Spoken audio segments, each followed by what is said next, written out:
क्योंकि आज के हमारे लेसन में दो टॉपिक हम डिस्कस करेंगे। पहला तो हमारे पास है explain the disproportionation reaction of chlorine with cold and hot aqueous sodium hydroxide. सबसे पहले हम रिएक्शन को डिस्कस करते हैं कि जब ये क्लोरीन जो है वो डाइल्यूट सोडियम हाइड्रोक्साइड से लो टेम्परेचर पे रिएक्ट करता है तो बेसिकली हमें दो प्रोडक्ट देता है।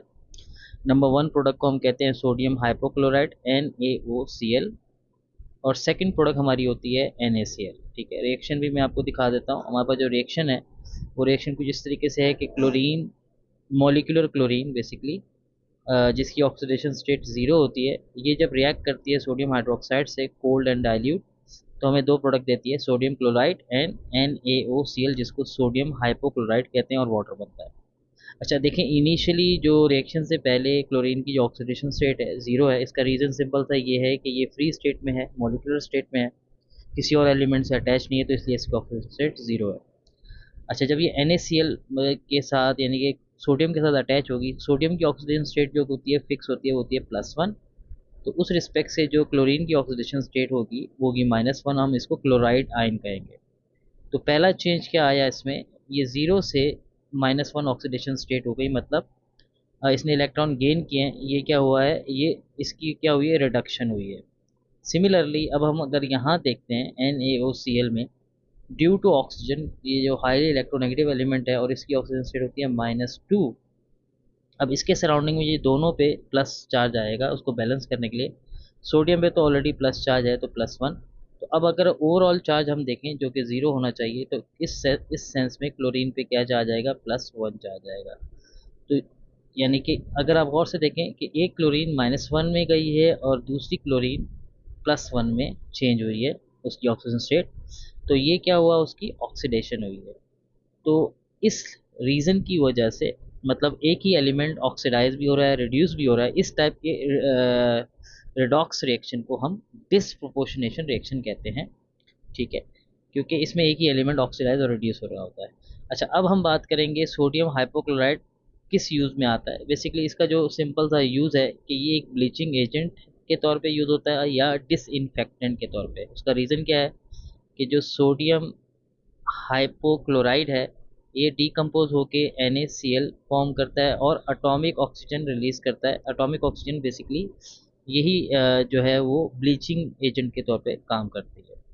अच्छा, अब नेक्स्ट हम देखेंगे हॉट एक्वस सोडियम हाइड्रोक्साइड से रिएक्शन। अच्छा, हॉट के साथ बेसिकली कंडीशन एक और है कि जो सोडियम हाइड्रोक्साइड है वो कंसनट्रेटेड होगा, टेम्परेचर अराउंड 70 डिग्री, यानी कि हम बॉइलिंग वाटर के लेवल पे नहीं जाएंगे।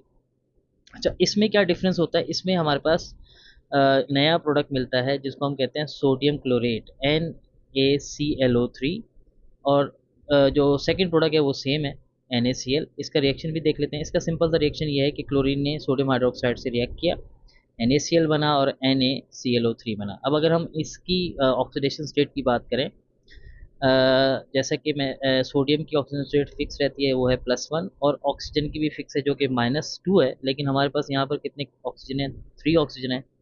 तो इस रिस्पेक्ट से ओवरऑल जो ऑक्सीडेशन स्टेट ऑक्सीजन की होगी -6 होगी।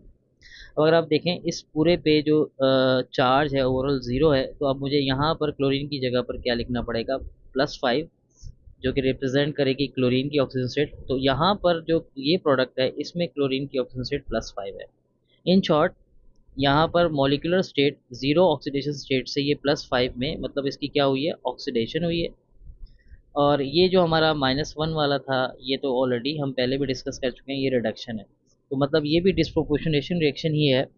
डिफरेंस ये है, जो प्रीवियस था उसमें जो था उसमें जो हमारे पास कंपाउंड था उसमें क्लोरीन की ऑक्सीडेशन +1 थी, लेकिन इसमें जो हमारे पास है ये हायर ऑक्सीडेशन स्टेट पे चला गया है क्लोरीन, क्योंकि हमारे पास जो कंडीशन है वो एक्सट्रीम कंडीशन है। अच्छा, अब बात करेंगे इसके यूज़ की। बेसिकली सोडियम क्लोराइड जो है वो मैच बॉक्सेस जो होते हैं, फायरवर्क्स और हर्बिसाइड बनाने के काम आता है। तो ये हमारा पहला टॉपिक था। अब हम दूसरे टॉपिक की तरफ चलते हैं। हमारा दूसरा टॉपिक है explain the bond enthalpies and the acidic strength of hydrogen halide. ठीक है, सबसे पहले हम बॉन्ड एंथैल्पी की डेफिनेशन समझ लेते हैं कि amount of energy required to break 1 mole of covalent bond in gaseous state. मतलब जैसे अगर हमारे पास ये हाइड्रोजन हैलाइड का अगर एक बॉन्ड, एक कंपाउंड है, उसको अगर वो अपने एटम्स में ब्रेक डाउन होता है तो उसे जो एनर्जी चाहिए उसको बॉन्ड एंथैल्पी कहते हैं। और हम यहाँ पर डिस्कस करेंगे hydrogen chloride, hydrogen chloride, hydrogen bromide और हाइड्रोजन आयोडाइड की बॉन्ड एंथैल्पीज की वैल्यूज को। अच्छा, अगर हम इसके ट्रेंड को देखें तो सिंपल ट्रेंड हमारे पास ये है कि हाइड्रोजन क्लोराइड की बॉन्ड एंथैल्पी सबसे ज़्यादा हाईएस्ट होती है, और ये down the group gradually decrease होते होते हाइड्रोजन आयोडाइड की बॉन्ड एंथैल्पी सबसे कम होती है। इन शॉर्ट अगर हम इसको इस तरह से समझें कि ये बॉन्ड इजीली ब्रेक होगा, तो इसका मतलब है एच आई जो है वो मोर रिएक्टिव हो जाएगा। ठीक है, क्योंकि जिसकी बॉन्ड एंथैल्पी, बॉन्ड यानी कि ब्रेक होने की जो एबिलिटी है वो कम होगी, तो वो रिएक्टिव होगा, और ये जो होगा वो लीस्ट रिएक्टिव हो जाएगा। ठीक है, ये मैं क्यों बता रहा हूँ, क्योंकि इसको हम आगे यूज़ करेंगे। अच्छा, अब सवाल ये पैदा होता है कि ये बॉन्ड एंथैल्पीज की जो ये ट्रेंड है ये ऐसा क्यों है, इसका इसके दो रीज़न है। देखिए, सबसे पहले अगर हम बात करते हैं, एच एफ एक कोवलेंट बॉन्ड है, और ये कोवलेंट बॉन्ड बना हुआ है दो बहुत ही स्मॉलर एटम्स के दरमियान। क्लोरीन का जो एटॉमिक रेडियाई है वो स्मॉलेस्ट है, मतलब हम ये कह सकते हैं it has the smallest atomic radii. ठीक है, तो उसकी वजह से क्या होगा, जो बॉन्ड लेंथ होगी वो हमारे पास होगी शॉर्टेस्ट। तो शॉर्टेस्ट बॉन्ड लेंथ वाले जितने भी बॉन्ड होते हैं उनको ब्रेक करने के लिए ज़्यादा एनर्जी चाहिए होती है, क्योंकि उसमें न्यूक्लियस एक दूसरे के ज़्यादा करीब होते हैं तो अट्रैक्शन ज़्यादा होती है। दूसरा, ये तो पहला पॉइंट है। सेकंड पॉइंट हमारे पास है कि इलेक्ट्रोनेगेटिविटी की जो वैल्यू है वो हमारे पास हाईएस्ट है। जो फ्लोरीन एटम है ये हाईली इलेक्ट्रोनेगेटिव है। इसकी वजह से क्या होगा कि इस पे पार्शियल नेगेटिव चार्ज होगा और हाइड्रोजन पे पार्शियल पॉजिटिव चार्ज होगा। तो इसका जो मेन रीज़न बनता है कि bond will be highly polar, मतलब बॉन्ड की पोलैरिटी बहुत ज़्यादा होगी। तो बॉन्ड की पोलैरिटी ज़्यादा होने से भी अट्रैक्शन जो होती है न्यूक्लियस के दरमियान या एटम्स के दरमियान ज़्यादा हो जाती है। तो ये मेन रीज़न है, ये दो मेन रीज़न है जिसकी वजह से हाइड्रोजन क्लोराइड का बॉन्ड सबसे स्ट्रॉन्ग है और इसकी एंथैल्पी की वैल्यू भी ज़्यादा है। अच्छा, अब हम अगर आगे बढ़ते हैं, हाइड्रोजन का साइज़ तो वही रहेगा, लेकिन जब हम क्लोरीन की बात करते हैं इसका साइज़ इंक्रीज़ हो जाएगा।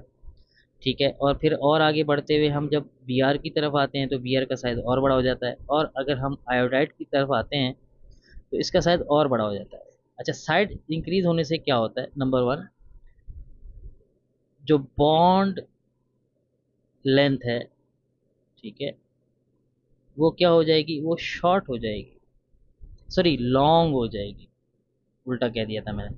और जो डाउन द ग्रुप इलेक्ट्रोनेगेटिविटी की वैल्यू क्या हो रही है, इलेक्ट्रोनेगेटिविटी वैल्यू डिक्रीज होती है।